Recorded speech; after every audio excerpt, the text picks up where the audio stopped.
மாண்புமிகு பேரவைத் தலைவர் அவர்களே, திரு சி. ஜோசப் விஜய் அவர்களை முதலமைச்சராக கொண்ட அமைச்சரவை மீது இப்பேரவை தனது நம்பிக்கையை தெரிவிக்கிறது என நான் மொழிந்துள்ள அரசினர் தீர்மானத்தின் மீது அனைத்து கட்சிகளை சார்ந்த மாண்புமிகு உறுப்பினர்கள் தங்களது கருத்துக்களை தெரிவித்து தீர்மானத்தை ஆதரித்தும் எதிர்த்தும் உரையாற்றியுள்ளனர். உரையாற்றிய உறுப்பினர்கள் அனைவருக்கும் என்னுடைய நன்றியை முதற்கண் தெரிவித்துக் கொள்கிறேன். இந்திய தேசிய காங்கிரஸ் கட்சி சார்பாக உரையாற்றிய மாண்புமிகு திரு சே. ராஜேஷ் குமார் அவர்கள் தீர்மானத்தை வரவேற்றதோடு மட்டுமல்லாமல் மதசார்பற்ற அரசுக்கான ஆதரவு என கூறினார்கள்.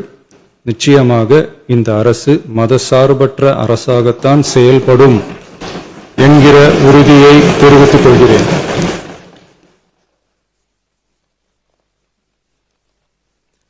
அடுத்து உரையாற்றிய இந்திய கம்யூனிஸ்ட் கட்சி மார்க்சிஸ்ட் கட்சி சார்பாக உரையாற்றிய திரு ஆர். செல்லசுவாமி அவர்கள் இந்த தீர்மானத்தை வரவேற்று முழுமையான ஆதரவு தெரிவித்துள்ளார்கள். விடுதலை சிறுத்தைகள் கட்சி சார்பாக உரையாற்றிய மாண்புமிகு உறுப்பினர் திரு வன்னி அரசு அவர்கள் உரையாற்றுகையில் நம்பிக்கை வாக்கெடுப்பில் வெற்றி பெற்று இந்த அரசு 5 ஆண்டுகள் தொடரும் என நம்பிக்கை தெரிவித்தமைக்கு என்னுடைய நன்றியை தெரிவித்துக் கொள்கிறேன். ஆதரிப்பவர்களுக்கு மட்டுமான அரசல்ல, எதிர்ப்பவர்களுக்கான அரசும் இது என சுட்டிக்காட்டியமைக்கு எனது நன்றியை தெரிவித்துக் கொள்கிறேன். முந்தைய அரசுகளால் கொண்டு வரப்பட்ட முக்கிய மக்கள் நலத்திட்டங்கள் தொடரும் என்ற உறுதியை தெரிவித்துக் கொள்கிறேன்.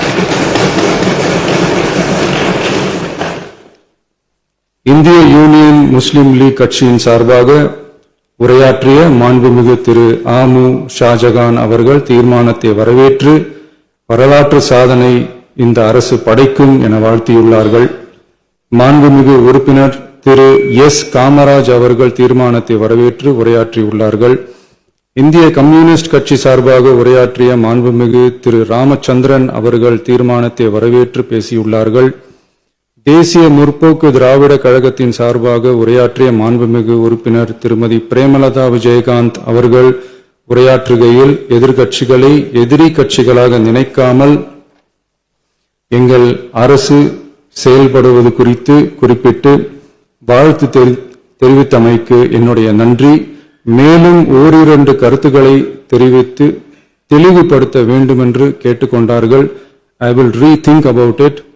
தமிழ்நாட்டை ஆண்ட பல்வேறு கட்சிகளை சார்ந்த அரசுகள் இந்த நாட்டு மக்களின் நலனை முன்னிலைப்படுத்தி தீட்டிய திட்டங்கள் சமூக நீதிக்கு முன்னுதாரணமாக திகழ்ந்து நிறைவேற்றப்பட்ட சட்டங்கள் எங்கள் கட்சியின் கொள்கை தலைவர்களின் எண்ணங்கள் என இவற்றை மனதிலே கொண்டு எங்களுடைய ஆட்சி நடைபெறும் என்கிற உறுதியை மட்டும் தெரிவித்துக் கொள்கிறேன்.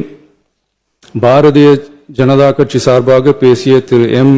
போஜராஜன் அவர்கள் நடுநிலை வகிப்பதாக தெரிவித்து உரையாற்றியுள்ளார்கள்.